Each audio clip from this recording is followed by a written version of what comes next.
आपको याद होगा जो परमेश्वर के वचन में हमने इस बात को सीखा था कि किस रीति से परमेश्वर हमसे चाहता है कि हम जब कलीसिया की वाचा को मानते हैं तो हम कैसे एक दूसरे के साथ सहभागिता करेंगे और किस प्रकार से एक दूसरे के जीवन का निर्माण करेंगे और आत्मा की एकता के लिए प्रार्थना करेंगे, कार्य करेंगे, एक दूसरे के साथ भाईचारे के प्रेम में समर्पित होंगे। इन सारी बातों को हमने देखा था और दूसरी वाचा को भी हमने देखा था जिसमें लगभग 6-7 बातें थी कि हम एक दूसरे की सहायता करेंगे, प्रोत्साहित करेंगे, निर्माण करेंगे, चेतावनी देंगे और एक दूसरे के साथ इकट्ठा होना ना छोड़ेंगे। ये जरूरी है। जब हम इन वाचाओं को लेते हैं, पढ़ते हैं तो हमें ध्यान रखना है।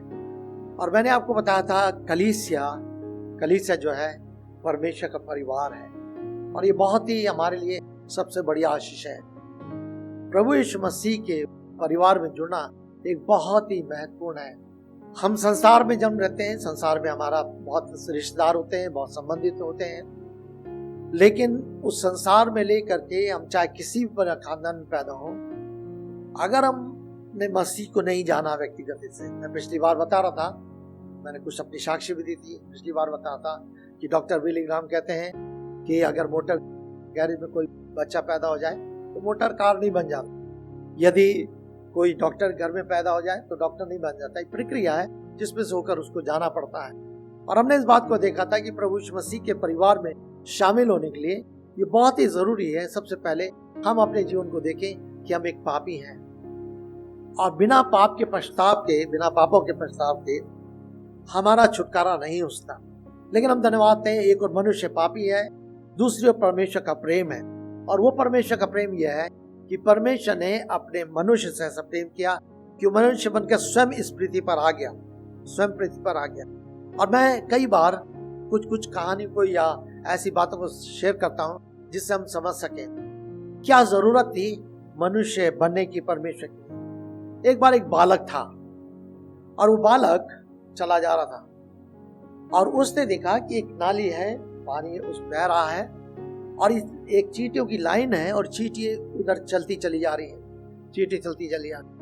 और उस बालक ने देखा और बालक परेशान हो गया, घबरा गया, बेचैन हो। वो सोचने कहने लगा, अरे ये चींटियां जा रही हैं और ये पानी में जाएंगी, अभी बह जाएंगी, मर जाएंगी, इनको बचाना है। वो चिल्लाने, हे चींटियों सुनो, रुक जाओ, उधर मत जाओ, पानी मत जाओ, तुम बह जाओगे, मर जाओगे।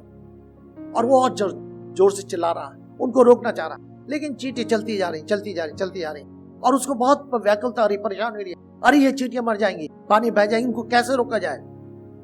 तब एक बाबा चला आ रहा था और जब उधर से चले आ रहे थे तो उसने देखा ये बालक जो है, छोटा लड़का बहुत जोर से चिल्ला रहा है।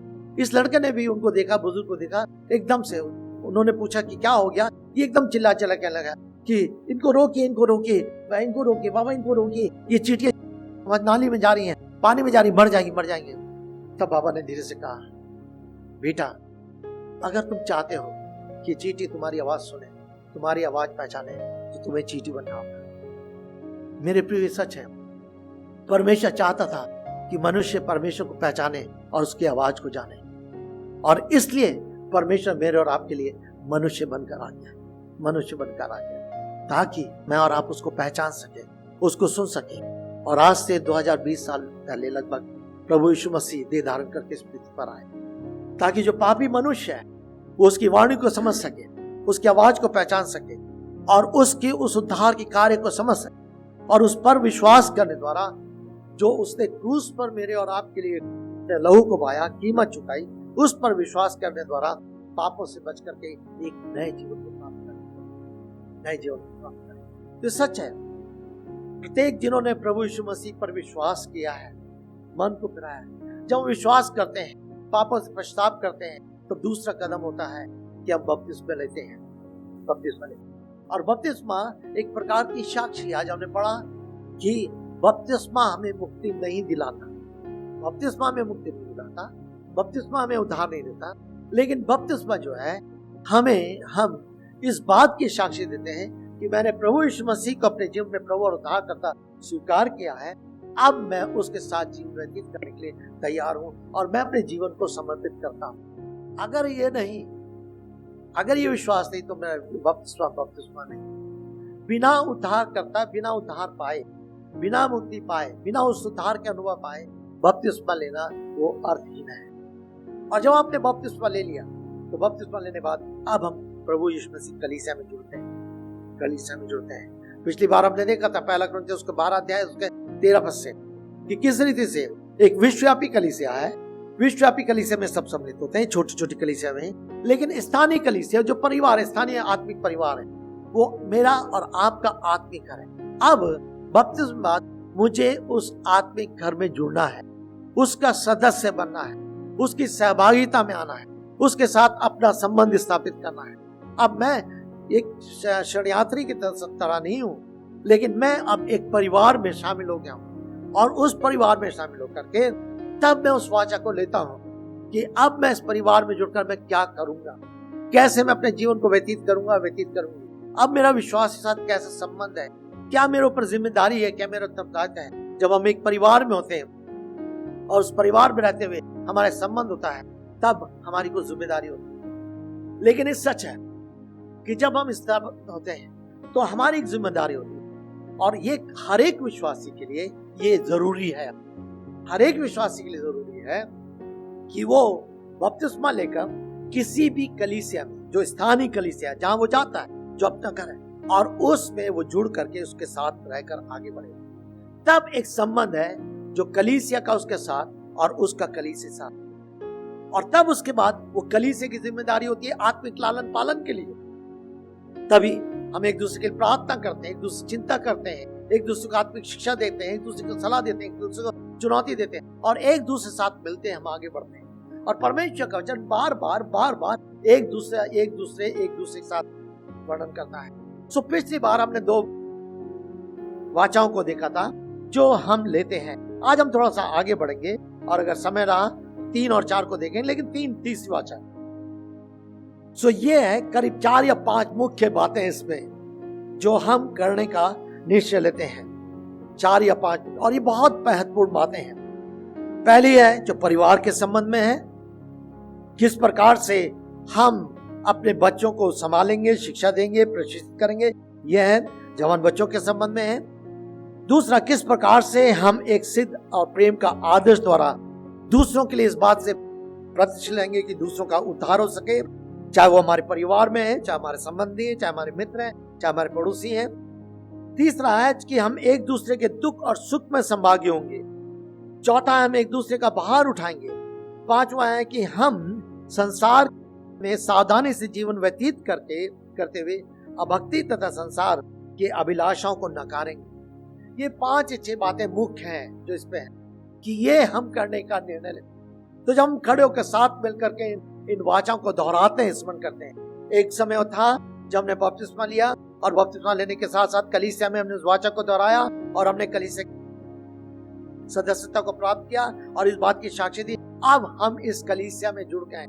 अगर आपने यहाँ खड़े होकर किया है तो आपने इस बात की साक्षी दी है कि अब मैं सियोन कलीसिया के साथ जुड़ गई हूँ और जुड़ गया हूँ। अब ये मेरा आत्मिक परिवार है, अब ये मेरा आत्मिक परिवार है। और तब आप एक दूसरे साथ, कलीसिया के सेवकों के साथ, कलीसिया के परिवार के अन्य सदस्यों के साथ हम और अधिक संबंधों को हम दृढ़ करते चले जाते हैं। सो ये है परमेश्वर।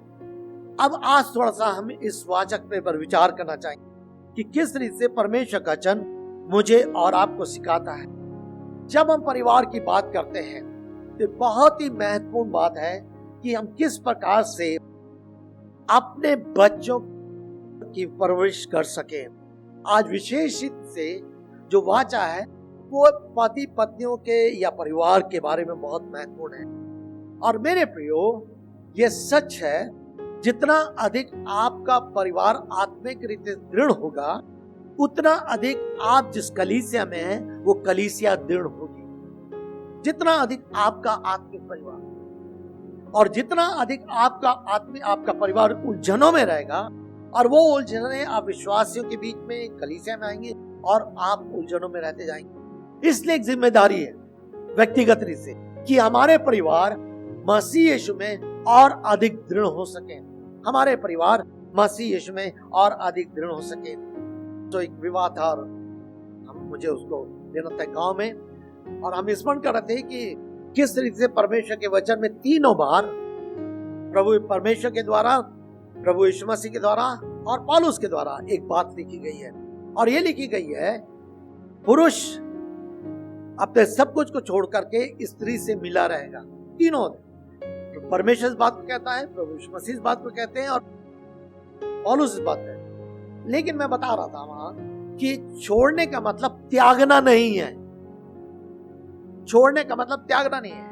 अब पति पत्नी साथ मिलकर के एक नए परिवार का निर्माण कर रहे हैं, उसको बना रहे हैं। अब उनको साथ मिलकर चलने की जिम्मेदारी है, क्योंकि आने वाले दिनों में उनका परिवार बढ़ेगा। अब वो 2 से 3 होंगे, 3 से 4 होंगे और परमेश्वर उनको बढ़ाता चला जाएगा। परिवार पति पत्नी और बच्चे होते हैं। परिवार पति पत्नी और बच्चे होते हैं, ठीक है। जब बच्चों की शादी होती थी वो अपना परिवार, हमारे पास प्रभु का धन्यवाद हमारे पास 3 बच्चे हैं। अब हमारी बेटी है, ये आप जानते हैं। अब उसने अपना परिवार बनाया है, उनका परिवार है।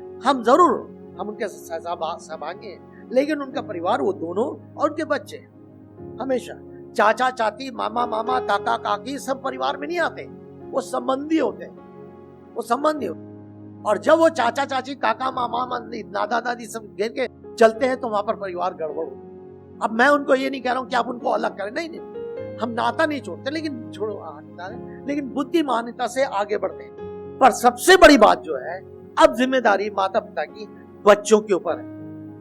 ये सबसे बड़ी जिम्मेदारी, और माता पिता की जिम्मेदारी अगर बच्चों के ऊपर है, इफिसियों 6 में पौलुस कहता है, बार बार परमेश्वर वचन कहता है, प्रभु यीशु मसीह ने अपने वचन में सिखाया, अगर आप किसी में स्थल में जाएंगे तो आपको हर स्थान पे पौलुस से बात कहा। इफिसियों का 6 अध्याय 4 पर, पिताओं अपने बच्चों को क्रोध न दिलाओ, वरन प्रभु की शिक्षा और अनुशासन में उनका पालन पोषण करो, जिस प्रकार से कलीसिया का सिर प्रभु यीशु मसीह है, हेड प्रभु यीशु मसीह, ठीक उसी प्रकार से एक परिवार का हेड जो है, मुखिया जो है, वो पति होता है, पुरुष होता है। अब वो मतलब ये नहीं कि वो इस प्रकार का हेड बन जाए कि सुबह शाम मैं हेड हूं, तू क्या उठ और बैठ और खड़ी हो और ये कर, वो नहीं है। मैं अक्सर बोलता हूं, परमेश्वर ने, किसी प्रभु के सेवक ने कहा, परमेश्वर ने स्त्री को सर की हड्डी से नहीं बनाया कि वो सर पर प्रभुता करे। परमेश्वर ने उसको पांव की हड्डी से नहीं बनाया कि वो पांव के नीचे रहे, पुरुष के पांव के नीचे रहे। सर की हड्डी से नहीं बनाया कि वो पुरुष पर प्रभुता करे, पांव की हड्डी से नहीं बनाया कि वो पुरुष के पांव के नीचे रहे, लेकिन उसने बगल की पसली से बनाया ताकि पत्नी पुरुष के साथ साथ रहे। समानता है, जरूर अधीनता है, प्रेम है। अभी हम आगे चल के देखेंगे कुछ बातों को, लेकिन यहाँ पर कह रहा है माता पिता के लिए कि तुम उनको, बच्चों को क्रोध न दिलाओ, वरन शिक्षा और अनुशासन में उनका पालन पोषण करो। एक बहुत बड़ी जिम्मेदारी है कि हम किस प्रकार से अपने बच्चों का लालन पालन करें। अगर बच्चों का आप सही शिक्षा में लालन पालन करना चाह रहे हैं, अगर आप बच्चों को सही रीति से प्रशिक्षित करना चाह रहे हैं, तो सबसे पहली बात यह है कि माता पिता का दोनों का संबंध, पति पत्नी का दोनों का संबंध एक अच्छा मजबूत होना है। पत्नी को पति को समझना है और पति को पत्नी को समझना है। समझ के रहिए, परमेश्वर के वचन में शिक्षा है। ध्यान दीजिए, हम लोग कभी कभी कुछ बातों को सोचते हैं, लेकिन परमेश्वर एक परिवार को चाहता है। आपकी परमेश्वर की दृष्टि इस पृथ्वी पर लगी है और एक ऐसे परिवारों पर लगी है जो परिवार परमेश्वर की दृष्टि में सही रीति से वचन के अनुसार आगे जीवन व्यतीत कर रहे हैं। क्या मतलब है? जब ये, तो पहली बात उनका आपस में संबंध। अगर पत्नी को लिखा हुआ है कि पत्नी को पुरुष के पति के अधीनता में रहना है, तो उसको अधीनता को स्वीकार करना है।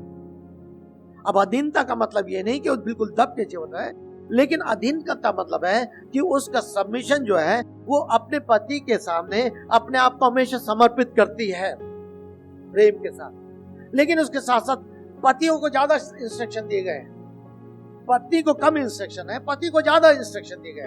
अगर इस समय पढ़े आप, चाहे आप क्या नाम से इफिसियों में जाएं, चाहे आप आगे चल करके पहले पतरस में जाएं, उसके 3 अध्याय में, और वहां पर लिखा है कि पतियों का सम्मान करो। पत्नियों का, हे पतियों, अपनी अपनी पत्नियों का सम्मान करो।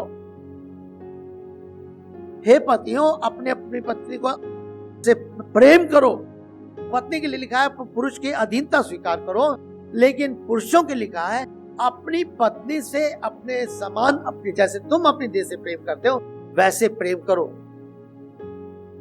जब मीटिंग होती थी पास्टरों को, प्रभु की दया से मैंने बहुत लोगों को सिखाया जो प्रभु की सेवा में रहते हैं। आजकल फील्ड में हम जाते रहते हैं, बेचारी पत्नी घर में बैठी रहती है, हम क्या कर रहे हैं? सेवा कर रहे हैं। सेवा का नाम आज इतना बुरा नहीं है, सेवा करना अच्छी बात है। प्रभु बुलाता है, प्रभु धन्यवाद हो। अगर कोई कहता है कि प्रभु को मुझे सेवा के लिए बुला रहा है, प्रभु ने एक दिन मुझे बुलाया, मैं धन्यवाद देता हूँ। प्रभु ने एक दिन राजशेखर को बुलाया, प्रभु धन्यवाद हो। और भी कोई बहुत लोग हैं जिनके लिए हम याद कर सकते हैं, ठीक है, अच्छा है। लेकिन सेवा के लिए तैयारी चाहिए, समर्पण चाहिए। जब हम सेवा की बात करते हैं तो कई बार हम परिवार को इग्नोर कर देते हैं, परिवार को हम इग्नोर कर देते हैं। मेरा हमेशा इस बात पे जोर रहता है कि हम चाहे कितनी बड़ी सेवा कर रहे हो, लेकिन परिवार को इग्नोर नहीं करना है, परिवार का ध्यान रखना है, पति को पत्नी का ध्यान रखना है, पत्नी को पति का ध्यान। कई बार पति चलेगा विजिटिंग के लिए, पत्नी घर में बैठी हुई है और बैठकर इंतजार कर रही है, और पति आ रहे 9 बजे, वहां तो उनको दावत मिल गई, खा लिया, पी लिया, चाय मिल गई, ये मिल गई, रास्ते में कोई मिल गया, उनके साथ जुड़ा। जब घर में आए, जहां पत्नी ने कहा कि आप लेट हो गए, क्यों हो गए, देर हो गई, मैं आपकी इंतजार कर रही, तुझे मालूम नहीं मैं सेवा के लिए गया था। प्रवासी तक क्या कर रहे थे, वो बेचारी भूखी बैठी है, लेकिन पति क्या कर रहे? गंभीर होना है। संबंध दूसरी ओर, पति बेचारा ड्यूटी से चला रहा है, थका मांदा आ रहा है, पत्नी एक बात ये नहीं पूछती है कि आप थक गए हैं, आपको क्या है, एक पानी पी लीजिए, कुछ कर लीजिए। एक परिवार को मैं जानता हूँ, बेचारे वो दिन भर अपने घर में रहती, दिन भर घर में रहती, सही बात बता रहा हूँ। और जैसे ही पति 5 बजे ड्यूटी से पहुंचता है, कहते हैं बाबू जरा चाय बना लो, दिन भर थक गई। ना उनके पास बच्चे, ना कच्चे, ना कुछ, दिन भर बैठी हुई अकेले, और क्या चाय बना लो कि मैं थक गई। वो बेचारा थका मांदा धुन से आ रहा है ड्यूटी से, क्या क्या उसका स्ट्रगल रहा है, बजाय उसको पूछे। और मैं इसीलिए बहनों को सिखाता हूँ, समझाता हूँ बहनों को बात कर कि जब आपके पति बाहर से आते हैं, आप अगर बच्चे ने आपको परेशान किया, तुरंत उनकी शिकायत मत करिए, थोड़ा सांस ले लें, धीरे से बताइए, उनके साथ अच्छा व्यवहार। आपको पत्नी को पति की जरूरत है, पति को पति की जरूरत है, और आप एक दूसरे के संबंध जितने मजबूत होंगे, जितनी समझ होगी, साथ मिलकर जितना प्रार्थना करना है, साथ मिलकर वचन को पढ़ना है, साथ मिलकर एक दूसरे को उत्साहित करना है, उसके द्वारा आपके बच्चे प्रशिक्षित होंगे। बच्चे बोलने के द्वारा कम प्रशिक्षित होते हैं, आपको देखने द्वारा ज्यादा होंगे, और तब फिर धीरे से आप बच्चों को लेकर चल सकते। और मेरे प्रियो, बच्चों को बचपन से वो शिक्षा दी जानी चाहिए जिससे वो अपने बुढ़ापे में ना छूटने पाए। नर्मस निकाली व्यवस्था विरोध, उसका 6 अध्याय। हे इस्राएल सुन, यहोवा हमारा परमेश्वर है, यहोवा एक ही है, यहोवा एक परमेश्वर। पृथ्वी के ऊपर, स्वर्ग के नीचे और कोई दूसरा नाम नहीं दिया गया जिसके द्वारा हम उद्धार पा सके, केवल प्रभु यीशु मसीह एक परमेश्वर है। तू अपने परमेश्वर यहोवा से अपने सारे मन, अपने सारे प्राण, अपनी सारी शक्ति से प्रेम कर। आज मैं जिन वचनों को की आज्ञा तुझे दे रहा हूं, वो तेरे मन में बनी रहे, और तू उनको यत्न पूर्वक अपने बाल बच्चों को सिखाना। तू यत्न पूर्वक उनको क्या करना? अपने बाल बच्चों को सिखाना। माता पिता का कर्तव्य है कि वो अपने बाल बच्चों को परमेश्वर का वचन को सिखाएं। अब आने वाले दिनों में यहाँ पर संडे स्कूल शुरू करने की तैयारी में हम लोग, जैसे संडे स्कूल शुरू होता है, आपके बच्चे संडे स्कूल में आते हैं, कुछ ना कुछ सीखते हैं। कितना अच्छा, जब घर में वो आप जाते हैं, आप उनसे पूछे, बेटा तुमने क्या सीखा आज, बेटी तुमने आप क्या सीखा आज, क्या तुम्हें बताया गया, क्या? और तब उसके बाद आप उनकी सुनकर उनको उसकी सहायता कर सके, उनको और स्मरण करा सके। तो वो क्या कह रहा है? और वो कह रहा है तो उनको यत्न पूर्वक प्रयत्न करना है, मेहनत करनी है, ढिलाई नहीं करनी है। और तब वो कह रहा है तथा अपने घर में बैठे, मार्ग पर चलते और लेटते तथा उठते समय उनकी चर्चा किया करना। आप कितनी बार दिन में बच्चों से बात करते समय किसी ना किसी बहाने से प्रभु यीशु मसीह का नाम लेते? जब आप खुद ही नहीं जानते, आप खुद ही बाइबल नहीं पढ़ते, आप खुद ही प्रार्थना नहीं करते, तो बच्चों को क्या करेंगे, क्या सिखाएंगे? और मेरे प्रियो, ये बहुत जरूरी है, अति आवश्यक है। और परमेश्वर का वचन कहता तो यत्न करना, और यही बार बार कह रहा है, उठते बैठते चलते फिरते उनकी चर्चा क्या करना, उनकी चर्चा क्या करना। मैं बार बार इस बात को बोलता हूं। अगर आप अपने बच्चों को बाइबल के निकटता में लाना चाहते हैं, वचन के, डीएल मूडी ने यही कहा है, वो मेरे आपके लिए, बच्चों के लिए, बड़ों के लिए, सबके लिए है। या तो पाप आपको परमेश्वर के वचन से अलग रखेगा, या परमेश्वर का वचन आपको पाप से अलग रखेगा। अगर परमेश्वर का वचन आपके जीवन में, आपके परिवार में, आपके बच्चों के जीवन में प्रभुता पाएगा, तो धीरे धीरे आपका जीवन पाप से अलग होता चला जाएगा, आपके बच्चों का जीवन पाप से अलग हो जाएगा। और तब वो संसार में देखने पाएंगे कि हम कौन है, हम क्या है। और मेरे प्रियो, सबसे बड़ी आशीष आपके लिए, बच्चों के लिए, ये नहीं कि आपके बच्चे बहुत बड़े बन जाएं, बहुत पैसे कमाएं। सबसे बड़ी आशीष कि बचपन से आपके बच्चे प्रभु यीशु मसीह को जान जाएं, छोटेपन से आपके बच्चे। इसलिए जब आप उपवास करें तो आप रो रो के प्रार्थना करें, प्रभु यीशु मसीह हमारे बच्चे किसी रीति खोने ना पाए, लेकिन आपको जाने पाए, आपको पहचाने पाए और आपके पीछे चले। आप प्रार्थना कर सकते हैं, आप उनके साथ कोई किताब पढ़ सकते हैं, आप उनको छोटी छोटी कहानी सुना सकते हैं, आप उनको परमेश्वर के वचन को बांट सकते हैं, आप अपनी प्रार्थना की वेदी घर में बना करके उन बच्चों को सम्मिलित कर सकते हैं। कई तरीके, लेकिन आपके ध्यान में यह है कि हमारा परिवार मसीह परिवार है, हम दोनों पति पत्नी प्रभु में हैं, और प्रभु में होने के नाते हम परमेश्वर के वचन का सम्मान करते हुए इन बच्चों को आप में बढ़ाएंगे। अगर मेरे प्रियो, मैं फिर से कह रहा हूं, सब कुछ प्राप्त करे, परमेश्वर वचन कहता है यह मनुष्य संसार की सारी वस्तु प्राप्त करे और उसे अपने आप प्राण हानि उठाए तो क्या लाभ। इसलिए धन्य है परिवार जहां पर परिवार की वेदी है। हाँ, उसको आप 1 घंटे 1.5 घंटे वो मत बनाइए, आराधना मत बनाइए, समय के अनुसार उसके भी तरीके सीखने के हैं। इसीलिए नीति वचन क्या लिखा हुआ है, नीति वचन उसका 22 अध्याय और उसका 6 पद, बच्चे को उसी मार्ग की शिक्षा दे जिसमें उसे चलना है, और वो बुढ़ापे में भी उससे नहीं हटेगा। नीति वचन 22 अध्याय 6 पद, बच्चे को उस मार्ग की शिक्षा दे जिसमें उसे चलना है, और वो फिर क्या होगा, बुढ़ापे में भी नहीं हटेगा। और माता पिता की एक बहुत बड़ी जिम्मेदारी है मेरे और आप पर। केवल परमेश्वर ने आशीष नहीं दी है, आशीष के साथ एक रिस्पॉन्सिबिलिटी दी है। और मैं हमेशा बोलता हूं, जब परमेश्वर हमें आशीष देता है तो उसके साथ 2 चीज और जोड़ता है, रिस्पॉन्सिबिलिटी एंड अकाउंटेबिलिटी। जिम्मेदारी है और जवाबदेही है, ये 2 चीज और जुड़ा है। किसी भी क्षेत्र में आप जाइए, किसी भी क्षेत्र में, कहीं भी, जब एक जवान बेटा या बेटी अपने विवाह के लिए प्रार्थना करते हैं और जब उनका विवाह होता है, ठीक है, परमेश्वर ने आशीष दी, प्रभु का धन्यवाद हो, प्रभु ने हमारे प्रार्थना से आशीष, लेकिन केवल आशीष नहीं दी, अब परमेश्वर ने एक दूसरे के प्रति और अधिक जवाबदेही बना दिया और अधिक जिम्मेदारी दे दी। कहीं भी आप जाइए, और इसलिए हमें देखना है, तो परमेश्वर का वचन कहता है किस प्रकार से हमें अपने बच्चों को संभालना है। सो माता पिता न केवल, तब वो कहता है माता पिता का आदर्श, माता पिता का आदर्श, कैसा आदर्श, किस रीति से हम कलीसिया में जाते हैं, किस प्रकार से हम परमेश्वर के वचन को पढ़ते हैं, किस प्रकार से हम झूठ से अलग रहते हैं, किस प्रकार से आपके मुंह के शब्द क्या हैं, किस प्रकार के निकलते हैं। आप जब कलीसिया में थे, बच्चों को, अरे मम्मी पापा ये बॉक्स दिखाई देता, क्या करते सब लोग, क्या करते हैं, चंदा डालते हैं, चंदा नहीं डालते। अभी अगले हफ्ते उस पर देख, क्या बचपन से आप उनको देना सिखा रहे हैं? क्या बचपन से आप उनको प्रार्थना करना सिखा रहे हैं?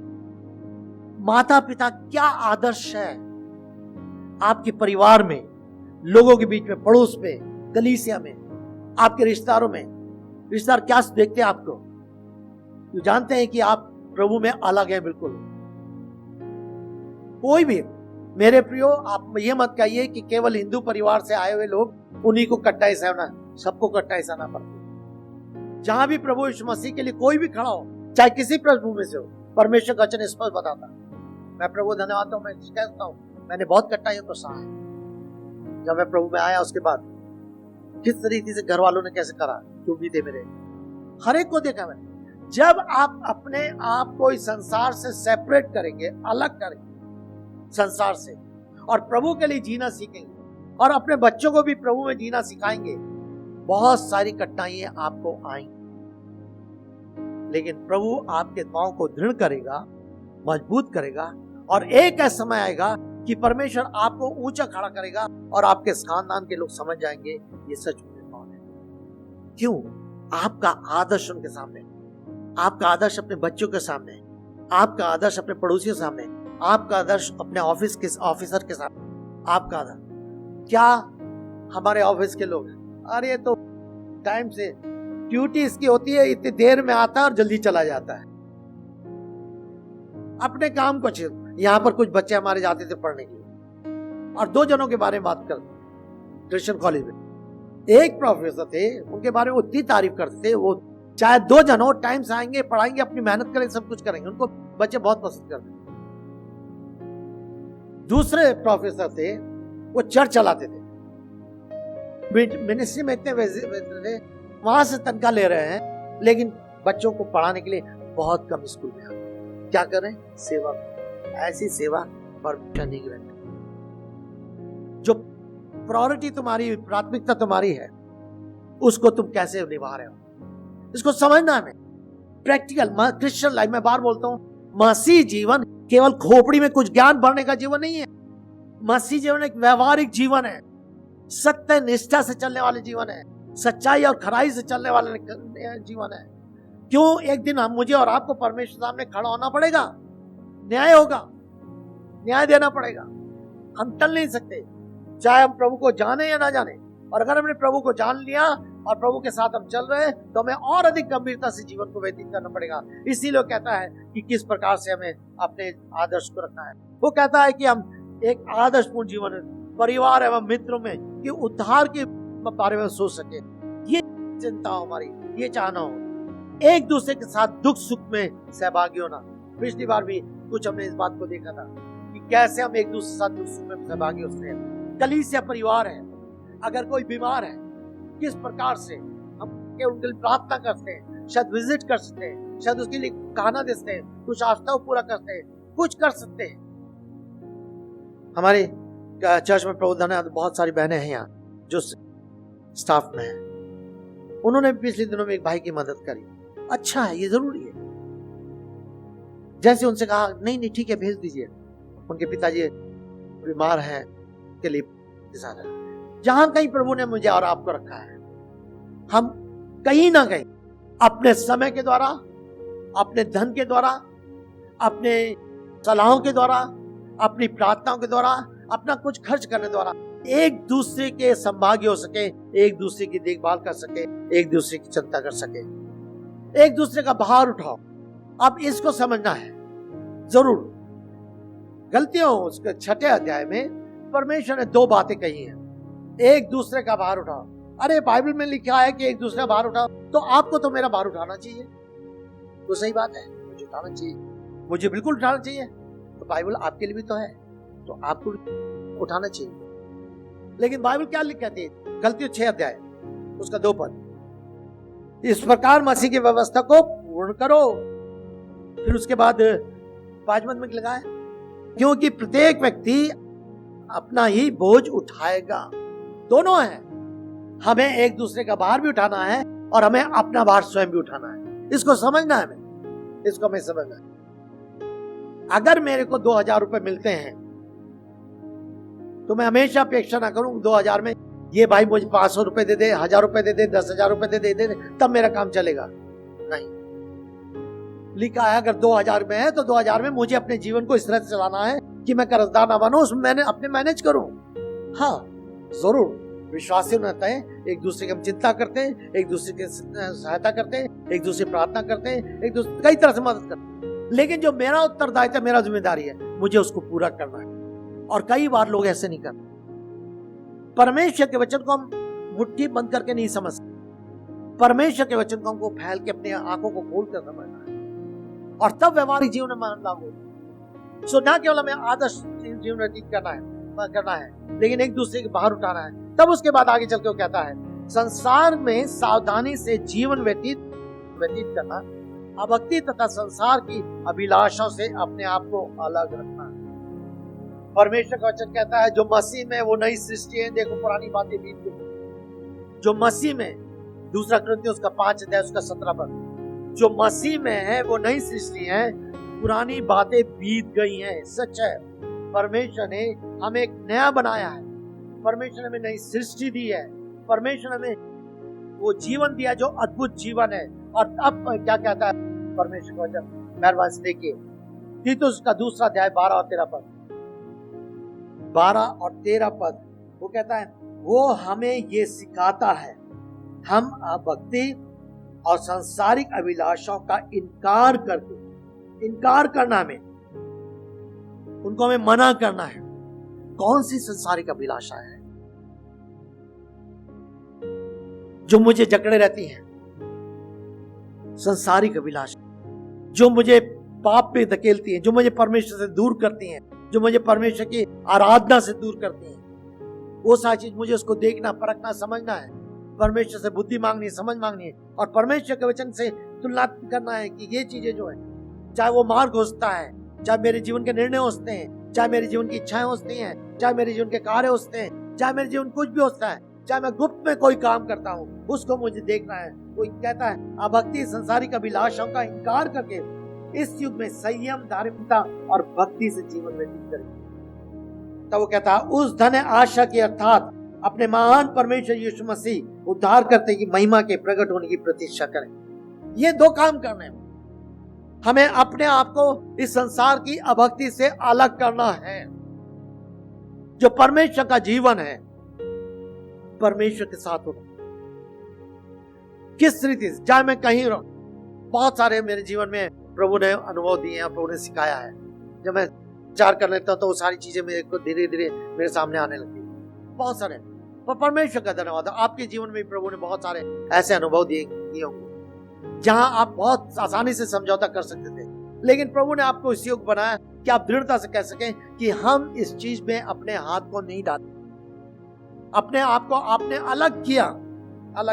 और यही परमेश्वर का वचन मुझे और आपको सिखाता है। एक स्थल और पढ़ना चाहूंगा, पहला पत्रस उसका पहला अध्याय 14 और 15 पद। यहाँ इस तरह से लिखा है आज्ञाकारी बच्चों के सदृश अपनी अज्ञानता के समय की पुरानी अभिलाषाओं के अनुसार आचरण ना करो। 2 चीजें यहाँ पर ध्यान दीजिएगा। आज्ञाकारी बच्चों के सदृश अपनी अज्ञानता के समय, जब हम पुराने जीवन में व्यतीत करते थे, हमारा उठना बैठना, खाना पीना, चलना करना, बोलना चालना, वो अज्ञानता में था। हम परमेश्वर को नहीं जानते थे, हम परमेश्वर के सच्चाइयों को नहीं जानते थे, परमेश्वर के वचन को नहीं जानते थे। हम अंधकार में जीवन व्यतीत कर रहे थे, हम अंधकार में मार्ग में आगे बढ़ रहे थे और हम प्रभु को नहीं जानते थे, वो हम अज्ञानता में थे।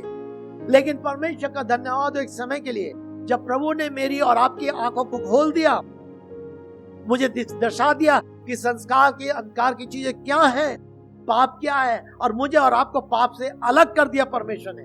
अब अपनी संतान बना लिया। वो कह रहा है कि उन सारी चीजों को जो उस समय थी उनके अनुसार आचरण न करो, परंतु जैसा तुम्हारा बुलाने वाला पवित्र है वैसे तुम भी समस्त आचरण में पवित्र बनो। अब हम किसके फॉलोअर हैं? हम किसके अनुयायी हैं? हमें किसने बुलाया है? हमें प्रभु यीशु मसीह ने बुलाया है, जिसने मेरे और आपके लिए इस पृथ्वी पर रहकर पवित्र जीवन व्यतीत किया। उसके कार्यों में, उसके संदेशों में, उसकी शिक्षाओं में, उसकी बातचीतों में, उसके सब कुछ में, उसकी सेवा में, सारी चीज में हम उस आचरण को पाते हैं जो पवित्रता का आचरण है, प्रेम का आचरण, धार्मिकता का आचरण। क्योंकि परमेश्वर का प्रेम हमारे लिए अद्भुत है और परमेश्वर इस प्रेम के कारण मुझे और आपको पवित्र बना दिया है। अब वो कहता है कि परंतु तुम्हारा बुलाने वाला पवित्र है, वैसे तुम भी समस्त आचरण में पवित्र बनो। मेरे प्रियो, क्योंकि लिखा है सो परमेश्वर की इच्छा है। सो जब हम वाचा की बात करते हैं तो ये वाचा में देख सिखाती है। और हमने पहला कोरिन्थियों का 13 अध्याय प्रेम के बारे में पढ़ा। बहुत सारी चीजें, प्रेम ये नहीं करता, प्रेम ये नहीं करता, प्रेम ये करता है, प्रेम ये करता, सूची बना सकते हैं। लेकिन सबसे आगे लिखा है विश्वास, प्रेम और आशा, ये दृढ़ है। पर प्रेम को भी हमें सच्चाई के साथ समझना है, प्रभु में परमेश्वर से प्रेम करते हुए। इफिसियों में अगर 4 अध्याय पढ़ेंगे तो आपको वहां मालूम चलेगा, 4 अध्याय 15 तक, कि किस तरीके से परमेश्वर को वचन कह रहा है। वो चीजें जो प्रभु में पाई जाती हैं उसको हम परमेश्वर में लेकर के प्रेम हर एक से हम नहीं कर सकते, और हर एक के साथ अलग है। संसार के लोगों से प्रेम हम करते हैं, हमने पड़ोसी से प्रेम करते हैं, और पड़ोसी से प्रेम करने के कारण जब उनकी स्थिति को देखते हैं, समस्याओं को देखते हैं, निर्बलता को देखते हैं, गरीबी को देखते हैं, जो कुछ हमसे मन पड़ता है हम करते हैं उनके लिए। लेकिन वो कलीसिया में नहीं है, वो अन्य जाति है, अभी तक प्रभु को उन्होंने नहीं आना। तो कुछ मौका मिला, समय कुछ उनसे बातचीत हुई, जो कुछ भी हुआ उन्होंने देखा, सुना, सब कुछ है। लेकिन वो प्रेम जो हम कलीसिया के लोगों से कर सकते हैं, आपस में एक परिवार से कर सकते हैं, हम दूसरे की देखभाल कर सकते हैं, करते हैं संसार में। लेकिन हमारी प्राथमिक जिम्मेदारी अपने परिवार में, अपनी कलीसिया में। और प्रेम का मतलब ये नहीं है कि हम गलत चीज में समझौता करें। प्रेम में चेतावनी भी है, प्रेम में शिक्षा भी है, प्रेम में ताड़ना भी है, प्रेम में अनुशासन भी है। ये भी हमें समझना है। अगर किसी को चेतावनी दी जाती, मुझे ऐसा कह दिया और इसलिए वो मुझसे प्रेम नहीं करते, नहीं, गलत। हमें समझना इस बात, परमेश्वर क्या चाहता है। जब हम वाचा की बात करते हैं तो केवल शब्दों का, ये शब्दों को दोहराना नहीं है, लेकिन इन शब्दों में हमारा जीवन होना चाहिए, हमारी सोच होनी चाहिए, हमारी समझ होनी चाहिए, और हमें परमेश्वर से प्रार्थना करनी चाहिए हम कैसे और अधिक मजबूत, दृढ़ इस परिवार के, इस कलीसिया के अंग बन करके दृढ़ता से आगे बढ़ सकते हैं। जो बात नहीं समझ में आती उसको आपस में कैसे विचार विमर्श करके सीख सकते हैं, जान सकते हैं। ये कदम हमारा होना है। जो चीज हमारी समझ से परे है, या कोई संदेह है, कोई और चीज है, हम आ करके उन बातों का स्पष्टीकरण करते हैं। परिवार में ऐसे ही होता है, तभी परिवारों मिलकर चलता है, आगे बढ़ता है।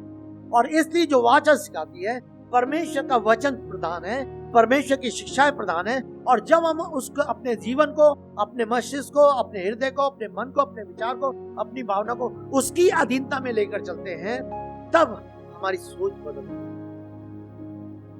हमारे निर्णय बदलते हैं, हमारे कार्य बदलते हैं, हमारी इच्छाएं बदलती हैं, और वो हमारी जीवन दर्शन, और वो एक दूसरे के लिए आशीष का कारण बनते हैं, एक दूसरे के लिए आशीष का कारण, एक दूसरे के आनंद का कारण। और इसलिए परमेश्वर का वचन हमें इस बात कहता है। तो बहुत जरूरी है, जो हमने इन बातों को देखा है कि आज शायद मैं आगे नहीं बढ़ूंगा, इन बातों को देखा है, क्या कह रहा है। सबसे पहली बात, इन प्रतिज्ञाओं के भीतर, इन वाचा के भीतर माता पिता का उत्तरदायित्व है। मेरे प्रियो, मैं हाथ जोड़कर आपसे अनुरोध करना चाहता हूं कि परमेश्वर आपको ऐसे माता पिता बना दे कि आपके बच्चे ठीक रीति से आगे बढ़ सके। एक समय आता है जब बच्चे बड़े हो जाते हैं, अपना निर्णय लेते हैं, अपनी तरह चलते हैं, उस समय अलग हुए। लेकिन सबसे बड़ी बात, अगर उन बच्चों को बचपन से वे प्रभु में हैं, प्रभु में आ गए, वो आगे चल रहे हैं, प्रभु का धन्यवाद। लेकिन जब वो अपना परिवार बनाते हैं, जरूर वो, उनको स्वतंत्रता है, वो परमेश्वर के भय में उस परिवार को लेकर चलते। उनके ऊपर वही जिम्मेदारी आज, अब उनकी जिम्मेदारी है कि अब वो अपने बच्चों को लेकर किस रीति से परमेश्वर के भय में बढ़ाए, उनकी जिम्मेदारी। फिर कल उनके बच्चे बड़े होंगे, उनके ऊपर ये पीढ़ी दर पीढ़ी चलता रहता है। ये आशीष उत्पत्ति उसकी पहले जाएगी। जब परमेश्वर ने आदम और हवा को बनाया और बना के उनको ला के खड़ा किया, तो कहा, और परमेश्वर ने उन्हें आशीष दी कि फूले फूलो और पृथ्वी पर फैल जाओ। लेकिन मेरे प्रियो, कलीसिया को परमेश्वर ने इसलिए बनाया कि इस कलीसिया के द्वारा लोग प्रभु यीशु मसीह को देख सके, परमेश्वर की महिमा कर सके, और मेरा और आपका जीवन परमेश्वर के वचन में होकर के, परमेश्वर में होकर और अधिक दृढ़ हो सके, ताकि एक दिन जब वो आएगा हम उसके साथ उस बादलों पर उठाए जाने के तैयार हो सके। ये सबसे बड़ी आज, और इसीलिए परमेश्वर ने अपने कलीसिया को रखा है कि कलीसिया की सहभागिता में आने वाले संडे में हम 2-3 बातों को और देखेंगे, जो प्रभु भोज है और प्रभु भक्ति सर प्रभु भोज है। ये इस वाचा का भाग है, इस वाचा का भाग है, और उसको भी हमें समझना है, और वो हमारे लिए बहुत जरूरी है, बहुत जरूरी। जब आप कलीसिया में रहते, कितना अच्छा हो, जैसे धन्यवाद देने का अवसर मिले, वो एक के बाद लोग परमेश्वर का धन्यवाद, क्यों हमारे मुंह बंद हो जाते हैं? क्या परमेश्वर ने आशीष नहीं दी? क्या परमेश्वर ने भलाई उत्पन्न नहीं करी? क्या परमेश्वर ने आपकी सहायता नहीं करी? फिर क्यों? कितना अच्छा हो कि मुंह खोलकर हम परमेश्वर का धन्यवाद कर सके, और कलीसिया में इस धन्यवाद की आराधना के बिल्कुल ऐसी आवाज गूंज सके कि परमेश्वर के नाम को महिमा मिल सके, हमारा जीवन प्रभु के प्रति और अधिक समर्पित हो सके, और तब हम धीरे धीरे आगे बढ़ते जाएं, एक दूसरे के दुख सुख में हम संभाग। केवल अपने ही हित की चिंता मत करो कि लोग केवल मुझे ही देखें, मुझे दूसरों को भी देखना है, मुझे दूसरों की भी सहायता करनी। अगर इस कलीसिया को आप कल आगे लेके जाना चाहते, मेरे प्रियो, ये आपकी जिम्मेदारी है, आपके हाथों में जिम्मेदारी। नुक्ताचीन करना आसान है, दोष लगाना आसान है, इधर उधर भटकना आसान है, लेकिन कलीसिया को संभल के चलना है और मजबूत करना ही कठिन। और कलीसिया में ऐसे खंभे चाहिए जो कलीसिया को मजबूत कर सके, विश्वास कर सके, भरोसा रख सके, दृढ़ हो सके, जान सके, और वो प्रेम, जो प्रेम सच्चा प्रेम है, जो पवित्र आत्मा के द्वारा वचन की अगुवाई में देते हैं, वो प्रेम एक दूसरे को प्रज्वलित कर सके, एक दूसरे को प्रोत्साहित कर सके, और तब परमेश्वर के नाम परमेश्वर मेरी और आपकी सहायता करेंगे कि हम संसार से अपने आप को और अधिक कर सकें। मेरे प्रिय परमेश्वर वचन कहता है, वो वचन, वो पवित्र आत्मा मेरे और आपके जीवन में काम कर रहा है, और वो अंश अंश कर करके मुझे और आपको मसीह के स्वरूप में बदलता जा रहा है। ये कितनी बड़ी आशा मेरा और आपको।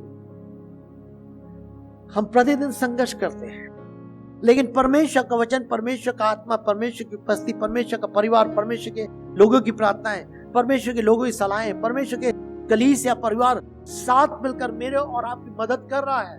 आप मेरी मदद कर रहे हैं, मैं आपकी मदद कर रहा हूं, हम एक दूसरे की मदद कर रहे हैं। क्या मदद करें? कि अंश अंश करके प्रभु यीशु मसीह के रूप में, समानता में बदलते जा रहे हैं। जब एक दिन आएगा तब उसके साथ राज करेंगे। कितना सुंदर हो सकता।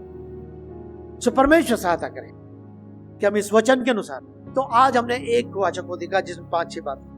प्रभु चाहे अगले इतवार को हम 2-3 वाचकों को और देखेंगे और हम समाप्त करेंगे। आइए हम प्रार्थना करेंगे।